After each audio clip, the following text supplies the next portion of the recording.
একটি মেয়ের ভালো থাকা, খারাপ থাকা সব কিছুই অনেকটা নির্ভর করে একজন পুরুষের আচরণের উপর। একটা মেয়ে যখন কাউকে ভালোবাসে, তখন সে তার বুকের ভেতর লুকানো পৃথিবীটা খুলে দেয়। মনের সবটুকু বিশ্বাস, স্বপ্ন, হাসি, কান্না সবটা সঁপে দেয় সেই একজন পুরুষের হাতে। আর সেই পুরুষেরই হাতে থাকে তার প্রতিদিনের সুখ কিংবা কান্নার চাবিকাঠি। একজন পুরুষ চাইলে তার প্রেমিকাকে রানী করে রাখতে পারে, ভালোবাসায়, সম্মানে, যত্নে। চাইলেই সেই মেয়েটির চোখে আলো এনে দিতে পারে, যার আলোয় সে নিজেই দীপ্ত হয়ে ওঠে। শুধু একটু কেমন আছো বললেই মেয়েটার ভিতরে ঝলমলে একটা দিন শুরু হয়। তার ছোট ছোট আবদারগুলো গুরুত্ব পেলেই সে হয় সবচেয়ে সুখী নারী।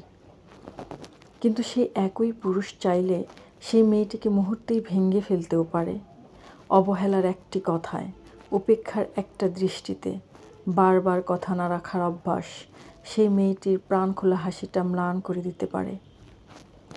একটা মেয়ে বাইরে থেকে যতই দৃঢ় হোক, তার ভেতরের আবেগটা খুব কোমল। সে সব কিছু সহ্য করতে পারে, জীবনের চাপ, পরিবারের দুঃখ, সমাজের অন্যায়। কিন্তু যে ছেলেটিকে সে ভালোবাসে, তার অবহেলা সে নিতে পারে না। সেই ছেলেটির একটা ভুল, একটা উপেক্ষা তার হৃদয়ে ছুরি চালানোর মতো লাগে।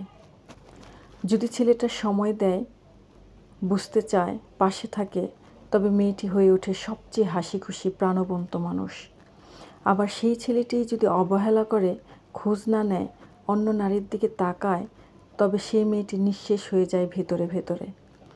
তাই বলা হয়, একজন পুরুষ চাইলে তার ভালোবাসার নারীকে পৃথিবীর সবচেয়ে সুখী মেয়ে বানাতে পারে। আবার অবহেলা করে, বুঝতে না পেরে তার জীবনটাকে করে তুলতে পারে বিষের মতো তিক্ত। একটা মেয়ের হাসি বা কান্নার পিছনে অনেক সময় থাকে একটি মাত্র ছেলের হাত।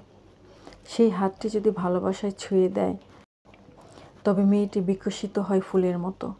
আর যদি সেই হাতটি ঠেলে দেয় উপেক্ষার দিকে, তবে মেয়েটির জীবন শুকিয়ে যেতে থাকে নিঃশব্দে।